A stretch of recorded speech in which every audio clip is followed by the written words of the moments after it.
Borderliner, Hannah Lowe. The first person to call me half-caste was the father of my friend Emma from primary school. I'd gone to her house for tea, and my dad had come to collect me, pulling up in his old brown Cortina, beeping the horn. He was never one for airs or graces.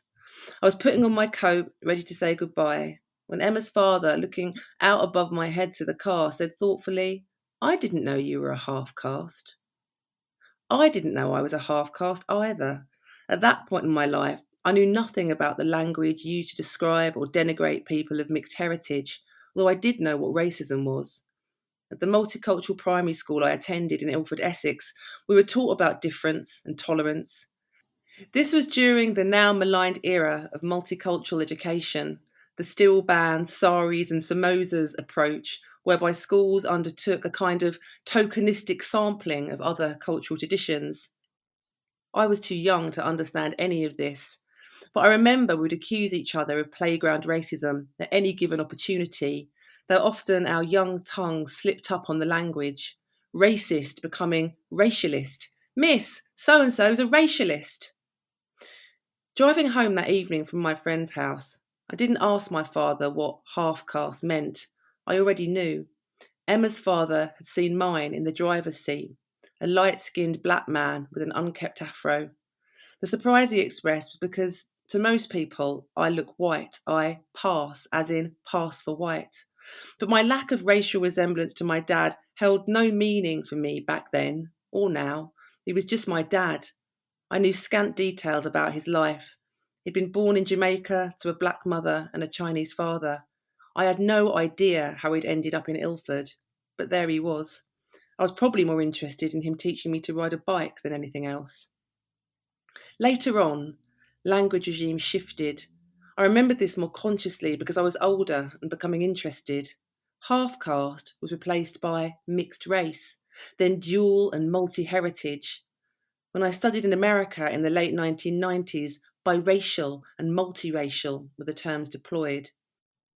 It was then, studying for a degree in American studies, that I became aware of the vast historical lexicon of language for describing non white people, of the one drop theory of racial categorization rooted in slavery, and those tongue twistery terms, quadroon, taken from the French word quarteron and the Spanish quarteron, which both have their root in the Latin quartus, meaning quarter, octoroon for 1/8 black, the Latin root octo, 8, hexadecaroon for 1/16 black. Hidden behind this faux scientific language and the phenomenon of passing is the brutal history of forced miscegenation in slave societies, the rape of slave women at the hands of white plantation owners. No laws prevented this. I think my own grandmother, Hermione, my father's mother, most likely had this violence in her own ancestry. Her face, in the only photograph we have of her, shows what might be construed as African features, but her skin, which she was apparently very proud of, was pale, almost what we would call white. Sitting in the British Library some years later, I found 18th and 19th century runaway slave notices from Jamaican newspapers. 30th of July, 1718, from the Weekly Jamaican Courant. Runaway from Mrs. Drake's, a yellow negro wench named Rose, marked L.C. upon her right shoulder. Whoever brings the said negro to her mistress should be well rewarded, and whoever entertains her, be it at their peril. And this, 5th of May, 1795, Cornwall Chronicle. Ran away from the subscriber about a month ago, a mulatto man named James Beard, by trade a carpenter, stout and well made, about 35 years of age, with lighter coloured eyes than mulattoes usually have, has somewhat the look of a Spaniard, is sensible and artful, and may perhaps attempt to pass for a free man. There were frequent notices about absconded slaves, described as having light complexions and or light eyes, some who could pass for European or white. Reading these advertisements, my visual imagination of slavery and of plantations suddenly changed. People who looked as white as me, who, like me, had more than one drop of Negro blood, were slaves. They worked in the cane fields, or more likely in the great houses of plantations, because of the privilege incurred by their lighter skin colour and or being the unacknowledged descendant of a white master or overseer. Many years after first being called half caste, these disturbing historical discoveries cemented my interest in the racialised language of slavery and empire and its aftermath.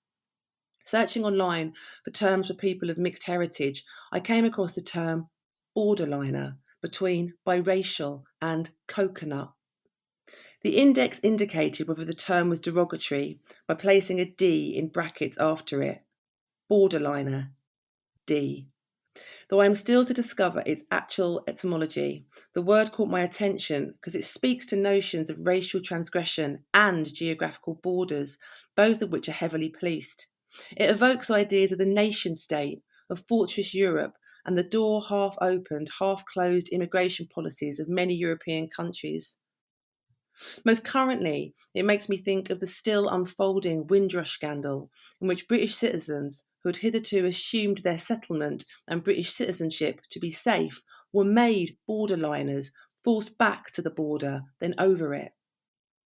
Though the scandal is born out of the hostile environment policy of recent governments, I've also wondered whether there hasn't always been a potential problem with the historicising and celebration of the arrival of the Empire Windrush. In repeatedly replaying the moment of arrival, in inaccurately lauding this as being the beginning of British multiculturalism, British nationals of Caribbean origin have been continually imagined on the docks, at the border, in a perpetual process of late arrival. The dominant image of the ship still emphasises that arrival, not the decades of settlement, struggle, survival, and renewal. What to do with such a term, borderliner? As a student at university, the African American feminist writer Audre Lorde's claim that the master's house could never be dismantled with the master's tools resonated strongly for me. I believed these archaic racist terms should be made obsolete. I felt that writers of BAME heritage should reject these old tools. But in my life as a poet, I've often found myself reaching for, say, traditional poetic forms, reclaiming and, I hope, challenging and rejuvenating them. And this was also my instinct with the word borderliner, to see how it might become a place of possibility and advantage. I felt that despite its dubious roots and negative connotations, the word also has energy and agency. If I think about the word visually, I see a person standing bizarrely in the English countryside at a juncture point between two fields, maybe one of wheat, one of maize. Maybe there's a sty. Maybe my imaginary person climbs over and walks through the wheat field or into the field of maize. They can choose, or perhaps just stand there looking both ways. Maybe they look like me. Maybe they look like my father. Both of us, borderliners. This image spills into another, a memory of my father on one of our rural English holidays, stood on a windy day on a Dorset beach, dressed in a denim jacket and denim flares, his hair wild. He smiles to the camera, having just buried myself and my brother in the sand. Our white faces are smiling for our mother's lens. Up late one night, feeding my son, I came across Philip Nikolaev's embedded sonnets, which experiment with bold and non-bold typography, embedding a bold sonnet within a free verse field of non-bold text. I immediately saw possibility, and that night sketched out the first of the poems I later named Borderliners.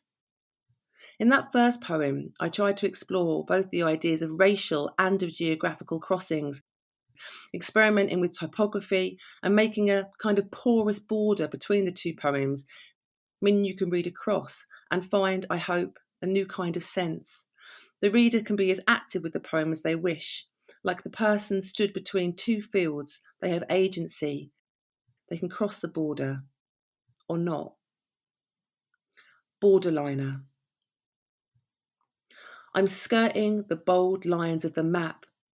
Borderliner might mean white girl, neither here nor there, but home in the border places with corkscrew hair.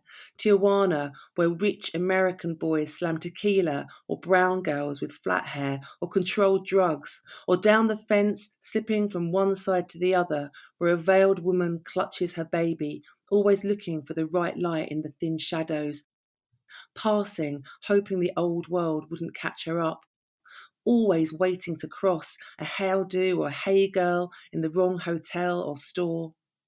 I've always loved sea swimming. Some fool too loud, not seeing the signs, but sometimes these waves carry that kind of stuff that could put you back in makeshift rafts, bobbing empty of their cargo, chains, or end with the blade. Below my feet, the seabed.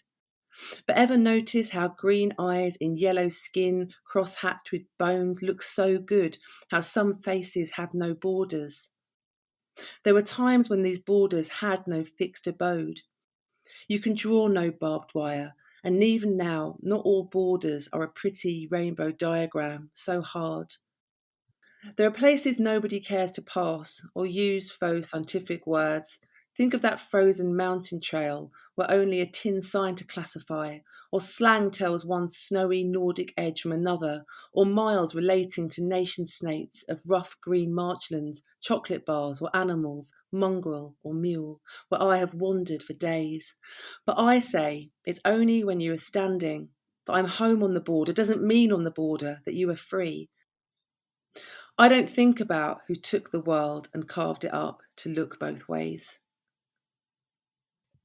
If I have claimed this term, borderliner, to describe myself, choosing to embrace its potential, the possibility of identifying not by race, ethnicity, or nation state, but by a more deliberately miscellaneous, perhaps more antagonistic marker, I've also wondered what other writers would make of the term.